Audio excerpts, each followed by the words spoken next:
Quand on n'est pas sur le chemin juste, sur notre chemin, la vie va nous le faire savoir de toutes sortes de façons. La vie va nous envoyer des messages, la vie va nous envoyer des épreuves, la vie va nous envoyer des émotions négatives, la vie va nous envoyer toutes sortes de choses pour nous faire comprendre qu'on n'est pas sur notre chemin, qu'on n'est pas sur le chemin juste. Toutefois, malgré le fait que à certains moments de notre vie, on va être inconfortable, on va le savoir intérieurement, intuitivement, on va le savoir qu'on n'est pas sur le chemin juste. On va le savoir que c'est pas quelque chose qui nous convient. On va le savoir qu'on devrait faire d'autres choses, mais on le fait pas. On va beaucoup résister au changement parce qu'on est fait comme ça.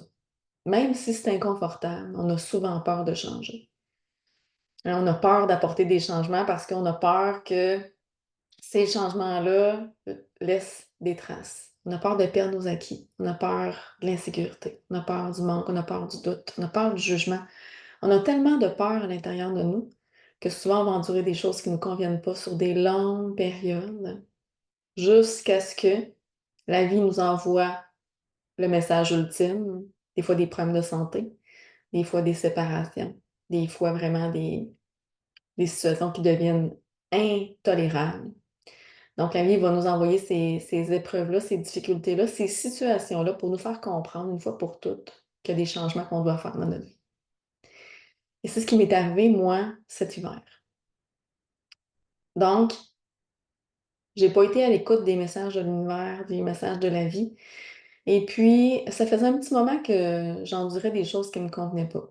En fait, quand je parle de choses qui me convenaient pas, c'est que j'ai beaucoup accepté des mandats, des projets qui n'étaient pas alignés avec ma personnalité, qui n'étaient pas alignés avec mon âme, qui n'étaient pas alignés avec mes besoins. Donc, pour plaire, hein, pour faire plaisir, pour bien paraître, pour développer même mon entreprise, pour aussi euh, la notoriété, on pourrait même dire aussi, j'ai accepté des choses qui ne me convenaient pas.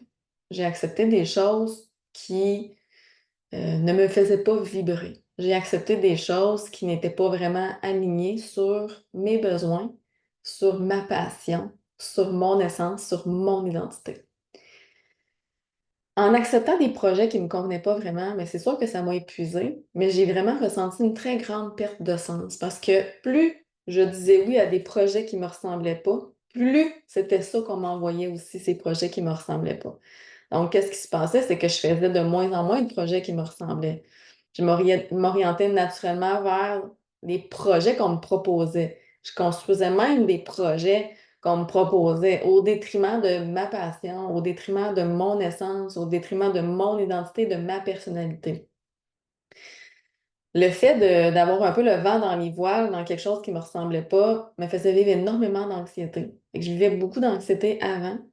Je m'épuisais beaucoup pendant les projets. Puis par la suite, une fois que c'était fini, ben, ça m'avait beaucoup stimulé d'avoir des beaux feedbacks, d'avoir aussi eu des échanges qui étaient positifs. Ça m'avait beaucoup stimulé, donc je recommençais et on voulait que je recommence. Donc je disais pas de problème, je recommence tout ça, fait on retourne de l'avant. À aucun moment dans ces projets-là, à ce moment-là, je me suis demandé, Cindy, ça te tente-tu de faire ça? À aucun moment, je me suis posé cette question-là. Je faisais d'une certaine façon ce qu'on me demandait de faire.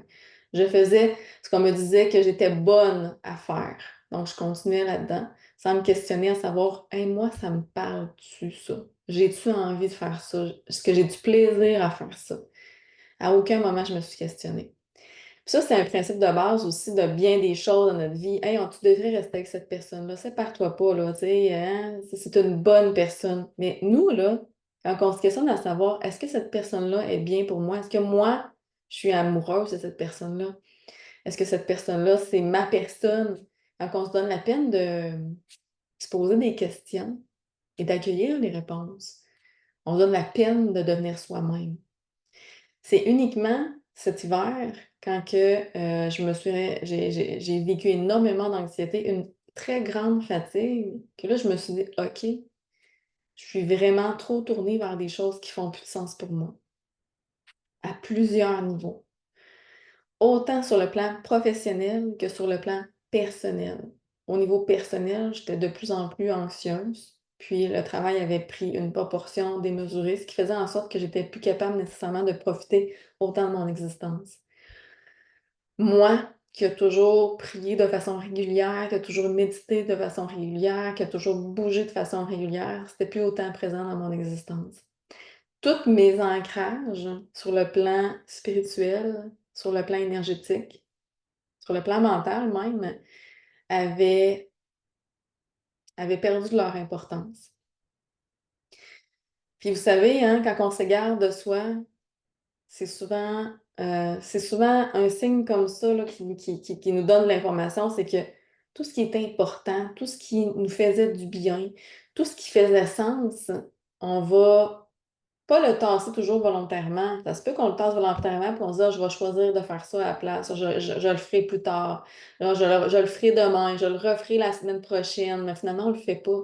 On donne de l'importance à des choses qui en méritent pas tout le temps.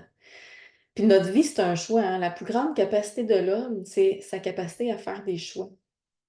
Ben, moi, j'ai choisi de m'orienter vers des choses qui me plaisaient pas vraiment. J'ai choisi de m'orienter vers des choses qui n'étaient pas alignées à ma personnalité et à mes valeurs et je me suis perdue. Je me suis perdue sur le plan personnel et professionnel. Sur le plan personnel, ben, hein, tu sais, le travail a pris trop de place. J'ai mis de côté tout ce qui était important pour moi. J'ai mis de côté tout ce qui me faisait vraiment du bien. Je suis tombée un peu plus dans l'anxiété, je suis tombée un petit peu plus dans les pertes de contrôle émotionnel, puis je me suis épuisée. Mais, considérant ma grosse boîte à outils, parce que moi je parle souvent de ça, là. Moi, j'ai un garage, hein, mental, mon garage est rempli d'outils, puis quand j'ai besoin de travailler sur moi, qu'est-ce que je fais? Ben, je rentre dans le garage, puis je m'en vais me chercher des outils. Ben, c'est ce que j'ai fait à ce moment-là. J'ai commencé à travailler sur moi à plein de niveaux, hein. Fait qu'autant pour retravailler mon énergie, comprendre c'est quoi j'avais besoin moi. Parce que moi, mon déclencheur, je me suis dit: «OK, là, Cindy, tu es désalignée. Tu as perdu la route qui faisait sens pour toi. Tu t'es perdue, tu es rendue dans du stress, de la fatigue, et cetera, et cetera. Donc tu dois travailler sur toi à plusieurs niveaux». J'ai travaillé mon énergie, j'ai travaillé mon taux vibratoire. J'ai remis en place tout ce qui m'a toujours fait du bien: visualisation, auto-hypnose, méditation, prière. J'ai aussi, fait de l'introspection à savoir: «OK, qu'est-ce qui est là? Est-ce que ce qui est là te fait du bien? Non. Qu'est-ce qui te fait pas du bien et qu'est-ce qui te fait encore du bien? Et présentement, tu as besoin de quoi pour continuer?» Ce qui m'est monté, c'est présentement, j'ai besoin de prendre une pause. J'ai tout annulé mes formations, pas toutes, mais pratiquement toutes mes formations jusqu'en septembre. J'avais besoin de réfléchir, de me reconnecter à moi. J'avais besoin de faire le point sur ma situation. J'avais besoin de retourner vers moi. Et ce travail-là, je sentais qu'il avait besoin de se faire dans le calme, dans la tranquillité. Et que si tout le brouhaha de ma vie restait là, je sentais que je ne pourrais pas faire ce voyage-là à l'intérieur de moi. Alors, j'ai annulé les formations, j'ai créé de l'espace pour moi, je me suis donné le droit de retourner vers moi. Et c'est là que ma quête spirituelle a commencé avec une beaucoup plus grande, euh, on pourrait dire, solidité. Ma quête spirituelle a débuté avec une plus grande aussi, avec des plus grandes révélations. Et puis, c'est là que j'ai avancé tranquillement sur une route avec, des outils, avec des réflexions, avec de l'introspection, avec, tout ce dont j'avais besoin présentement pour pouvoir me réaligner puis me retrouver. C'est sûr que le simple fait de prendre conscience de ce qu'on vit, c'est une grande étape pour changer. Mais c'est pas la seule, hein, parce que par la suite, il faut continuer à travailler sur soi. La prise de conscience est fondamentale dans notre vie pour pouvoir changer, évoluer, grandir et retrouver le chemin. Mais c'est pas suffisant. Il faut aussi se donner des outils. Il faut des fois aller consulter. Il faut s'accompagner, se donner ce dont on a besoin, répondre à nos besoins pour pouvoir continuer sur cette route-là. Alors, on va se retrouver dans une autre vidéo. Puis je vais vous donner un petit truc. Je vais vous donner, en fait, ce qui a été le plus important pour moi, le plus révélateur dans cette quête-là. Pour moi, ce qui m'a le plus aidé, en fait, à me retrouver. Je vais vous le partager dans une autre vidéo. Alors, à très vite.